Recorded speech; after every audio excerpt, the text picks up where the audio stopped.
Pak Huda tadi Mas Hensat sempat katakan ini akan mungkin ada rencana pemekaran, penambahan jumlah kementerian, berarti kansnya PKB dan Nasdem untuk bisa kebagian juga semakin besar. Tapi mungkin nanti Mas Hensat, kita menuju ke Pak Mahfud Sadi terlebih dahulu. Pak Mahfud, ini kan kalau kita lihat Partai Gelora sudah lebih dulu untuk bisa memberikan dukungan kepada pasangan Capres-Cawapres terpilih ini. Apakah juga sudah mulai lobby-lobby? Kalau Mas Hensat katakan tadi sudah banyak mulai lobby-lobby kepada Pak Prabowo, begitu kan? Termasuk Nasdem sudah ada desas-desus, walaupun hanya sebatas desas-desus ya, Pak Hermawi mengatakan enggak. Tapi kalau Partai Gelora juga sudah mulai sodorkan nama dan sebagainya, Pak?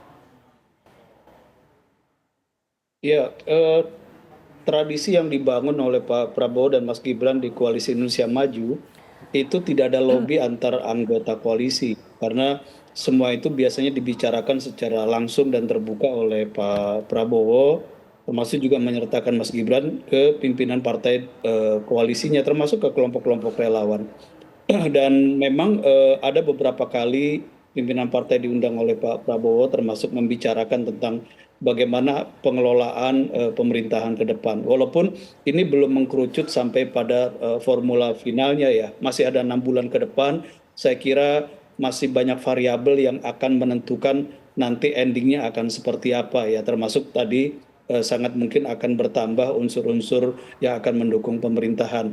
Tapi kalau kami misalnya di Gelora, sesuai dengan apa yang disampaikan oleh Pak Prabowo sebagai capres yang kami dukung sejak awal, bahwa memang eh, persatuan ini adalah fondasi bagi bangsa kita. Dan persatuan ini pula menjadi fondasi bagi pemerintahan ke depan. Jadi itu prinsip yang kami pegang.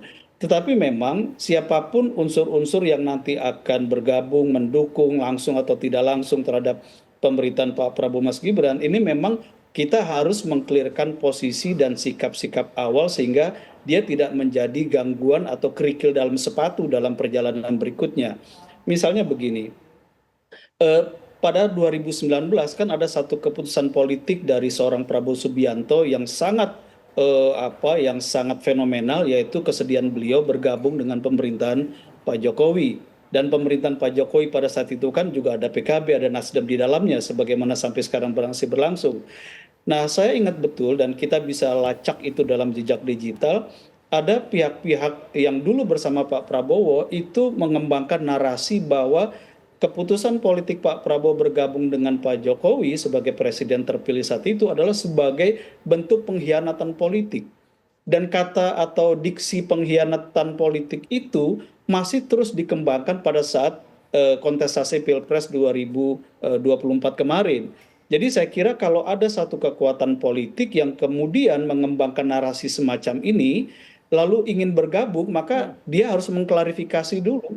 Apakah betul terminologi atau diksi pengkhianat itu masih melekat, masih sah digunakan, atau dia akan cabut terminologi itu atau diksi itu. Itu misalnya yang pertama. Lalu yang kedua misalnya, kita akan ingat bahwa ada kontroversi yang kuat mengenai pencalonan Mas Gibran sebagai calon wakil presiden pada saat itu.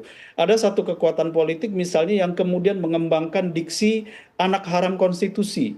Dan itu berulang-ulang, jejak digitalnya bisa kita cek ya. Nah, ketika kemudian misalnya setelah pemilu usai, kekuatan politik semacam ini ingin bergabung, pertanyaannya adalah apakah diksi ini atau judgement atau penilaian ini masih dipakai atau tidak, masih tetap haram atau sudah halal, kira-kira begitu. Ya, jadi jangan sampai nanti kita mendukung wakil presiden terpilih yang dalam benak kita masih kita anggap sebagai anak haram konstitusi. Itu yang kedua. Yang ketiga, yang terakhir misalnya begini. Kan Pak Prabowo berulang-ulang menyatakan bahwa saya tidak akan malu-malu mengatakan bahwa saya adalah pelanjut Presiden Jokowi.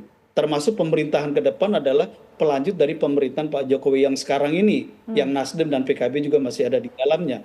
Nah, pertanyaannya adalah, apakah kalau ada kekuatan politik baru yang tidak gabung dalam koalisi 02 akan bergabung, apakah kemudian diksi atau visi narasi yang pernah dikembangkan yang itu kontroversi atau bertabrakan itu dicabut atau tidak? Misalnya contoh begini, ada partai politik misalnya yang bukan pendukung 02 mengatakan bahwa tidak mendukung perpindahan ibu kota negara dari Jakarta ke ibu kota Nusantara, Ya. dan berjanji kalau menang dalam pemilu akan tetap ibu kota di Jakarta.